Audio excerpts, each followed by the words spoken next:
दहशतगर्दी के खिलाफ जंग के आगाज पर जब इमरान खान ने इस जंग की हिकमत अमली से इख्तिलाफ किया तो पाकिस्तान का नाम निहाद बिकाऊ लिबरल तबका इमरान खान के पीछे पड़ गया।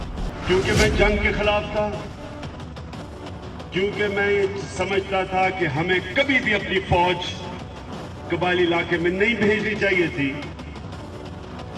तो मेरा नाम इन्होंने तालिबान खान रख दिया। लेकिन इमरान खान अपने मौक़िफ़ पर कायम रहे और हर फोरम पर इसकी मुखालफत की, क्योंकि इमरान खान जानते थे कि इसका नुकसान आम अवाम खुसूसन मकामी कबायली अवाम को होगा। अमेरिका के हुक्म के ऊपर ये जो अमल करने जा रहे हैं, पाकिस्तान हमेशा के लिए फंस जाएगा कबायली इलाके में, जो उसके बाद हमारे मुसीबत पड़ेगी। Question to these people is, if there is no military solution in Iraq, how do they think there is a military solution in Afghanistan and on the tribal areas? Before 2004, when General Musharraf sent Pakistan army into the tribal areas, there was no suicide attacks in Pakistan. We did not have any militant Taliban in Pakistan. If Pakistan had stayed neutral, we would not be going through this crisis. लोग कहते हैं ना ये जंग हमारी थी, वो इतना बड़ा मक्कार है, वो गद्दार है इस मुल्क का। मैंने असेंबली में खड़े होकर कहा, मुझे याद है 2004 में मैंने शोर मचाया कि ये ना अपनी फौजें भेजो Waziristan. I can guarantee you that for 10 years this can go on. And in the US, it might be a loss of money.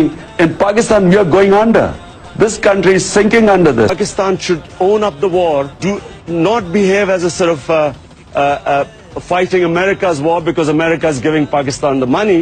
Waziristan से उठी पश्तून तहफ़्फ़ुज़ मूवमेंट के हमदर्द ये क्यों भूल जाते हैं कि इमरान खान वाहिद पाकिस्तानी सियासतदान हैं जिन्होंने वजीरिस्तान अमन मार्च किया और पुरअमन और गयूर कबाइल की मुश्किलात से दुनिया को आगाह किया। इमरान खान की जानिब से फाटा मर्जर का मुसलसल मुतालबा और अब इंतखाबी मंशूर में उसका वादा फाटा के मसाइल के हल के लिए उनकी संजीदगी का मुंह बोलता सबूत है। अगर हम इलेक्शन जीत के पावर में आए तो सबसे पहला काम ये मर्जर करेंगे पख्तूनख्वा को और कबायली इलाके को।